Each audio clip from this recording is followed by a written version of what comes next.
How's it going, YouTube? We're bringing you guys another deck profile, and this is going to be my first deck profile for BT10. Not the biggest deck profile guy, but they are super fun, and I love this deck. Cannot pass it up. This is going to be the DarkKnightmon deck profile. One of the funnest decks in the format. I had just built it up right before a store championship. Unfortunately, lost out in the finals, but still good games. Had a blast with the deck. Played a decent playing field, played some old decks, played some new decks, and the deck performed super well. I did realize a few changes that I'm going to make, and I'm going to go over that as we go through. So without further ado, let's go ahead and hop into the profile.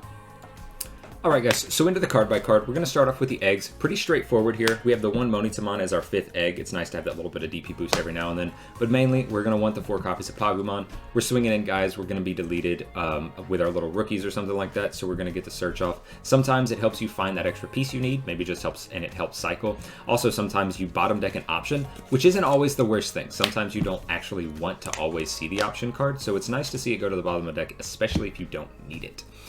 Next, into the rookies, we'll have 4 copies of the new Knightmon. This card does basically everything you want the deck to do. Searches 4, grabs you 2, and then it's also a Twilight, so with you have a Nene in play, it makes him a small little 2k blocker. So it's really nice to have all these searchers. The deck has a ton of search, and it's glorified rookie champion rush.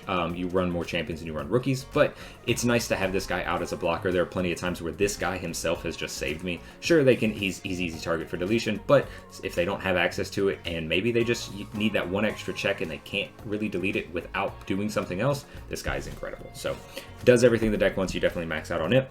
3 copies of Chikurimon. Seen some lists run 2, seen some lists run 3. There's a lot of Digicross in the game.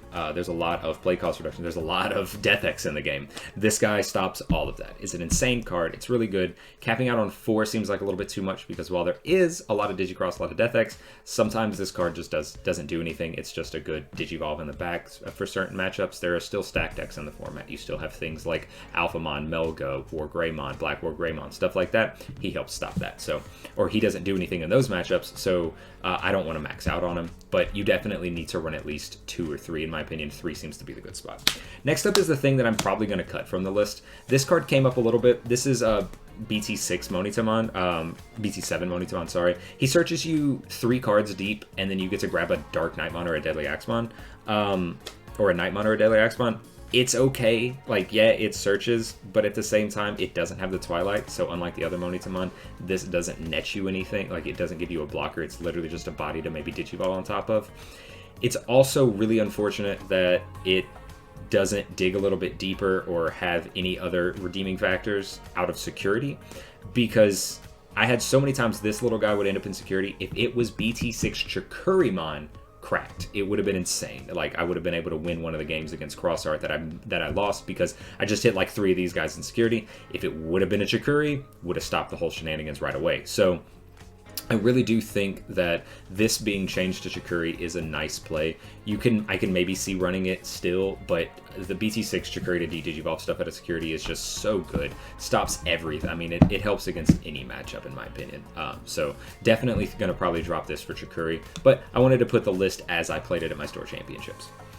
Next up, 4 copies of Knightmon BT7. This, of course, is the go-to. Security attack +1 inheritable. That's cracked, especially when you have stuff like all of your Digicross guys. You also have Cavalier Mode, so it's insane.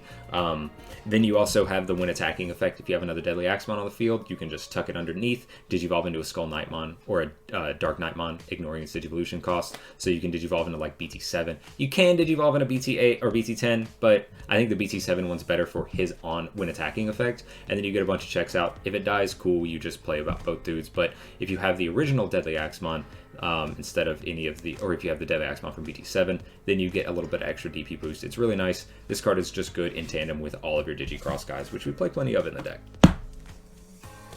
We have 4 copies of Digicross, our first Digicross Digimon, Knightmon Mighty Axe Mode. This guy's great. Knightmon and a DeathXmon to Digicross -1 each, so you can basically grab for 2. On play, you get to search the 3 for your key pieces, and then you get to delete a 4 cost or lower. This is also good because he's always treated as a Skull Knightmon or a DeathXmon, so you can use him for Digicross for all of your Digicross. Sometimes you even have to make a crusty Digicross, and you Digicross this with 2 of these guys. It's weird, but sometimes it works out. It's not always bad to have him in trash, but you don't want to waste all of your materials for Digicross sometimes, because you're not always going to have this stuff on the field, and you can't Digicross from underneath Tamers in this one, because there's no save mechanic in this deck. Next, I mentioned it before, but we have a Cavalier Mode. Cavalier Mode's really good to go on top of your BT10 Skull Knightmon, because you just Digivolve in for 1, you have jamming, and then that Skull Knightmon has the security attack +1, so you get jamming, security attack +1. There have been a few games where I've just won on turn 3 because the Skull Knightmon came out, I have a rookie in back, I Digivolve into this guy 2 checks, they can't answer it, or maybe I have a blocker or something on field, and then I just swing 2 checks again. If I live, great, then, but just 2 checks jamming on like turn 2 is incredible. So definitely run this. I've seen some lists run less. I've seen some lists like 1, some lists run 4. I get it why you run 4, because he also has the name of DarkKnightmon and Skull Knightmon, or DeathXmon and Skull Knightmon in source, or in its all the time, except in the breeding area. But 3 felt really good. Next, we run 3 copies of DeathXmon. I know some lists have dropped this down to like 1 or 2. I like this card. It digs 5 and grabs you 2 Knightmons in its name. That's awesome. Like, even if you don't always hit it, since basically all of your Digicross, main Digicross targets are Knightmons, then he's great. Yeah, you may miss a Nene, yeah, you may miss a few other Twilights, but I think running this has been incredible, and it's also good to play it out with some of the interruptive effects of the DarkKnightmons, so that you can just constantly cycle and find stuff even faster, and this +2 DP is always good. I wish it was all turns, but, you know, can't have everything. Run 4 copies of the new DarkKnightmon, of course, you have to. On play, you can D-Digivolve 1, or you D-Digivolve 1, and then if you Digicross with 2 guys, you delete a 5 cost or lower. This is really good. This gets rid of like 5 costs, or level 5s, and then usually underneath it's not, I mean, sometimes it might be a 6 cost Digimon, but a lot of the times some of those level 4s are not 6 cost, they're only like 5 cost or lower, so then you can just go ahead and get rid of those, so they have to be really cautious about when they push out. It also has the interruptive effect. When it would be deleted, you can add a source back to hand to play another one of the sources, and then it gets deleted. This means that Analog Boy is useless in this deck. I know a lot of people have jammed Analog Boy. I know some people have been told the wrong ruling, but this doesn't actually trigger Analog Boy. You won't have anything on Analog Boy because there's no sources, so you can't trigger Analog Boy. The same can be said for the old BT10 DarkKnightmon. I've gone over that in one of my videos, I believe, but just know that basically Analog Boy doesn't do a whole lot in this deck. You will not see it in my list because of how the ruling actually works for it. Digicross 2 Skull Knightmon, DeathXmon. You know, the deck does I mean, just keeps on. It helps let you just constantly cycle stuff out onto the field. As I mentioned, we have the old DarkKnightmon. Same thing, interruptive effects, but instead he plays out both of his bodies suspended. Sucks that they're suspended, but again, we can't have everything. If they were both unsuspended, then you could basically make like this infinite wall of blockers sometimes. It's really nice. And then on play, you can take the DeathXmon and Skull Knightmon from your trash, put it underneath its source, so that way when it's going to be deleted, you can just go ahead and swarm the field. If they can't deal with the bodies afterwards, then they're in trouble. I've seen some lists run 4, like max out on their DarkKnightmons.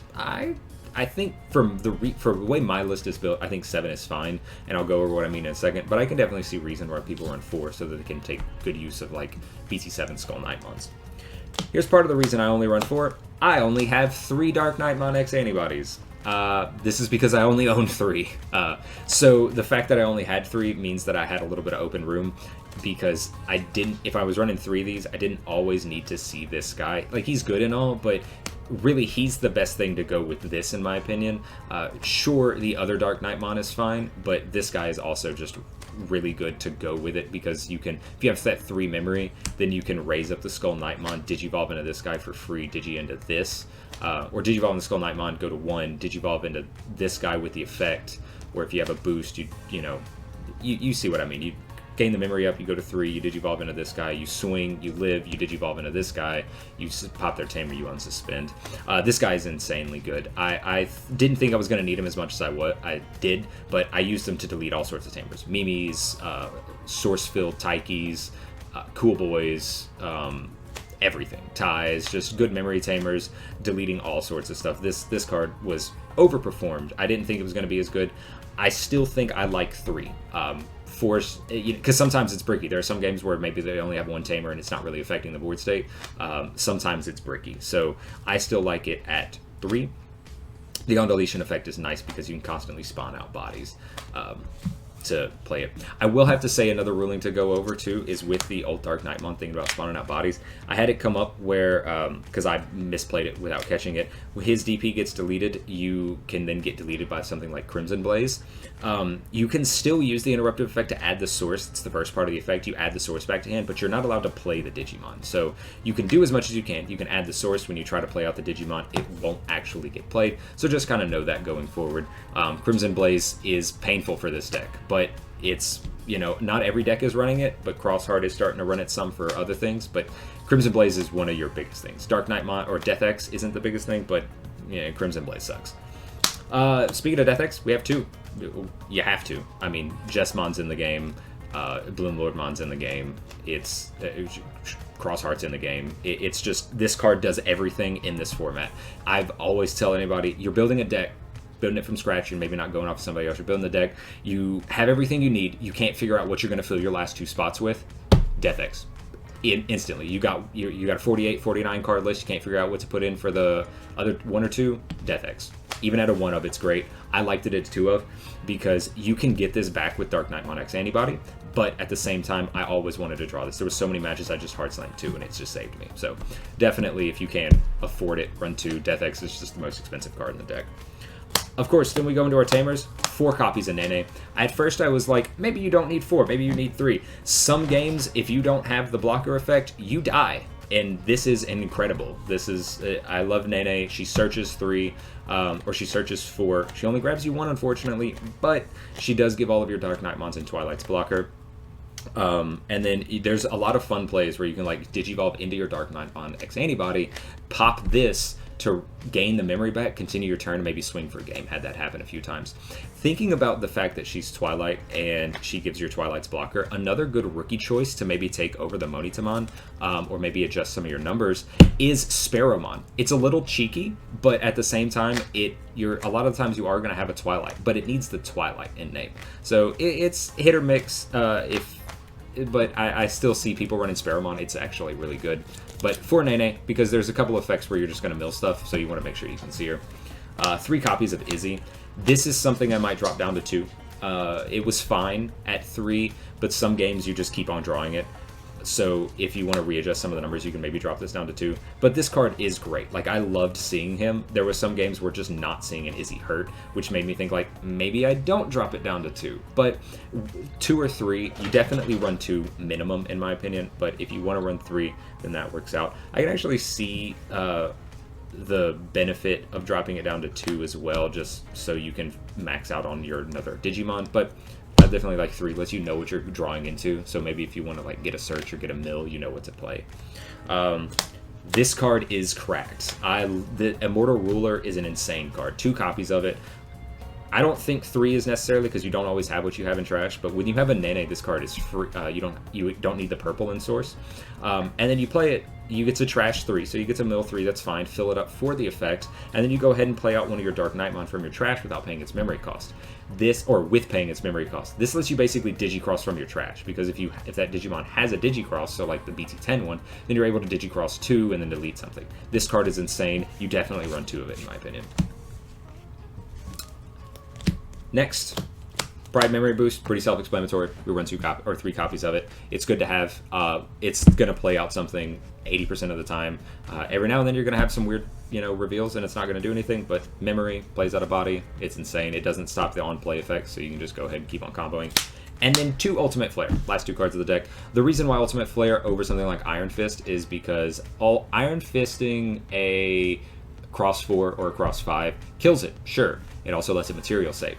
Ultimate Flaring it, while it doesn't kill the Digimon because a lot of those guys are 4 cost, this does keep them from material saving with their Cross 4 or Cross 5. At the same time, it also makes it so where like the Cross 4 cannot activate its end of attack effect because it's de-digivolved down to something. And then you can also get this to like stop on a Darulamon or something like that.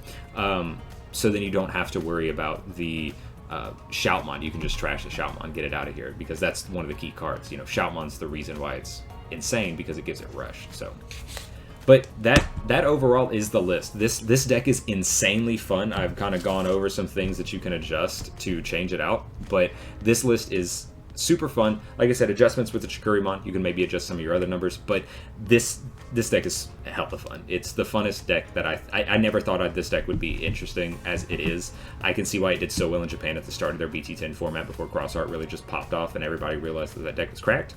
But this is an insanely good deck. I love everything about this deck. It is super fun. I wouldn't say it's tier 1. I say it's tier 1.5, but this is my playstyle, and I can definitely see it in like high tier 2. So if you guys enjoyed the deck profile, let me know. If you try it out, let me know how it works for you. It's an insanely fun deck. If you are having a success with DarkKnightmon, let me know about it in the comments down below. Love this deck. It's black and purple basically put together. It's the best. I'm just gonna stop oogling about it now. Super fun. Everybody should give it a try. If you enjoy the video, guys, be sure to leave a like on the video. Comment down below, as I said, about any experience you've had with the deck, any fun you've had about it, any comments you want to make about the deck list, anything like that. If you're new here, subscribe to the channel. We are climbing up. We're getting close to 2K, actually. It's insane. We just gained like 200 subscribers in the past like week and a half. It's awesome. So thank you guys so much for the continued support. Hit that notification bell when you know, so you know when my videos go live. But without further ado, guys, that'll be it for the video. Thank you so much for watching to the end, and I'll catch you in the next ruling, gameplay, or deck profile video. Later.